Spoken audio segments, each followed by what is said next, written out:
ഇന്നങ്ങനെ മകയിരം നോമ്പാണേ. അപ്പം ഞാൻ രാവിലെ തന്നെ എഴുന്നേറ്റ് കുളിയൊക്കെ കഴിഞ്ഞു. ആരും എണീറ്റിട്ടില്ല.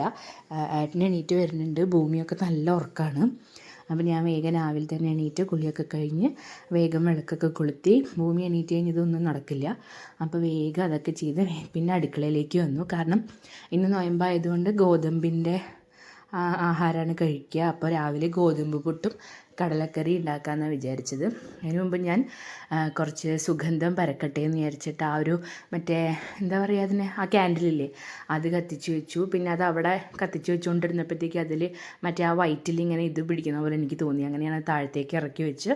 പിന്നെ ആ മണി പ്ലാന്റിൻ്റെ അതിന് എന്താ പറയുക, മണി പ്ലാന്റ് എന്ന് തന്നെയല്ലേ, ബാമ്പൂവിൻ്റെ അങ്ങനെ എന്തോ ആണെന്ന് തോന്നുന്നു. ആ പ്ലാന്റ് ഞാൻ വെള്ളത്തിലിറക്കി വെച്ചിട്ടുണ്ടായിരുന്നു. അപ്പോൾ അതൊക്കെ ശരിയാക്കി അതൊക്കെ എടുത്തു വെച്ചു. പിന്നെ ഭൂമി അപ്പോഴത്തേക്ക് എണീറ്റ് വന്നിട്ടുണ്ടായിരുന്നു. അങ്ങനെ ഭൂമി കബോർഡിൻ്റെ മുകളിൽ ഇരിക്കുകയാണ്. എന്തൊക്കെയോ കാര്യങ്ങൾ പറഞ്ഞുകൊണ്ടിരിക്കുകയാണ്. ഇന്ന് ഭൂമിക്ക് അംഗനവാടി ഇല്ല. അപ്പോൾ അതിൻ്റെ കാരണം എന്താണെന്നൊക്കെ ഇങ്ങനെ ചോദിച്ചുകൊണ്ടിരിക്കുകയാണ്. അപ്പോൾ അത് ഒരു വഴിക്ക് നടക്കേണ്ട. അപ്പോഴത്തേക്കും ഞാൻ വെള്ളത്തിലിട്ട് വെച്ച കടലയൊക്കെ വേഗം കുക്കറിലേക്ക് ഇട്ടു. വേഗം അത് വെച്ചു. പിന്നെ അടുത്ത ചായ വയ്ക്കാൻ വേണ്ടി വെച്ചു. ചായ രാവിലെ തന്നെ ഒരു ചായ കുടിച്ചില്ലെങ്കിൽ ഒരു സുഖം ഉണ്ടാവില്ല. ഈ ശീലം മാറ്റണം എന്ന് ഞാൻ എപ്പോഴും വിചാരിക്കും. പക്ഷെ നടക്കില്ല. ഭൂമിയുടെ കാര്യം പറച്ചിൽ ഇതുവരെ തീർന്നിട്ടില്ല. കാരണം ഭയങ്കരമായിട്ട് ഇങ്ങനെ പറഞ്ഞുകൊണ്ടിരിക്കുകയാണ്. അപ്പം ഞാൻ പറഞ്ഞു ഇന്ന് മന്നം ജയന്തി ആയതുകൊണ്ടാണ് മുടക്കെന്ന് പറഞ്ഞിട്ട്. എന്താണ് മന്നം ജയന്തി, അതെന്താണ്, ഇതെന്താണ്, 100 സംശയങ്ങളാണ് കുട്ടിക്ക്. അപ്പോഴത്തേക്കും ചേച്ചി വന്ന് വിളിച്ചുകൊണ്ട് പോയിട്ട് ഞങ്ങളുടെ ബാക്കിൽ ആ വിറക് വേരയുടെ അവിടെ പട്ടി പ്രസവിച്ചിട്ടുണ്ട്. അപ്പോൾ അത് കാണാൻ വേണ്ടിയിട്ട് ചേച്ചി വന്ന് കൊണ്ടുപോയി. അപ്പോഴത്തേക്കും ഞാനൊരു ചായയൊക്കെ വേഗം കുടിച്ച് പിന്നെ പുട്ടിന് നനച്ച് വയ്ക്കാനായിട്ട് വേഗം പുട്ടുപൊടിയൊക്കെ എടുത്ത് നനച്ച് വയ്ക്കാൻ വേണ്ടിയിട്ടിരുന്നു. കുറച്ച് നേരം നനച്ച് വെച്ചാലാണ് ഗോതമ്പ് പുട്ടിൻ്റെ ടേസ്റ്റ് ഉണ്ടാവുക. പക്ഷേ ഗോതമ്പ് പുട്ട് ഉണ്ടാക്കിയ ഒരു കാര്യം എന്താ വെച്ചിട്ടുണ്ടെങ്കിൽ നിറയെ തേങ്ങ വേണം.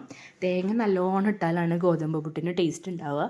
പിന്നെ നല്ല ചൂടോടുകൂടി കഴിക്കുകയും വേണം. അങ്ങനെ വേഗം പുട്ടിനൊക്കെ നനച്ച് വെച്ചു.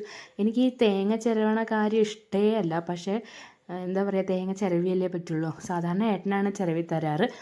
ഇന്ന് ഏട്ടനും ഭയങ്കര തിരക്കായതുകൊണ്ട് തേങ്ങയൊക്കെ നമ്മൾ തന്നെ ചിരവേണ്ടി വന്നു അത് തന്നെ. പിന്നെ ഇന്ന് ഞാൻ കടല വറുത്തരച്ചാണ് വെക്കുന്നത്. വറുത്തരച്ച് വെക്കുമ്പോൾ ഒരു പ്രത്യേക ടേസ്റ്റാട്ടോ. പിന്നെ ഇവർക്ക് ചോറിനും പിന്നെ വേറെ കറിയൊന്നും വെക്കേണ്ടി വരില്ല. ഈ വറുത്തരച്ച കടലക്കറി ഉണ്ടെങ്കിൽ ചോറുണ്ണാൻ നല്ല ടേസ്റ്റാണ്. അങ്ങനെ വേഗം വറുത്തരച്ച് കറിയൊക്കെ ഉണ്ടാക്കാൻ വേണ്ടി വെച്ചു.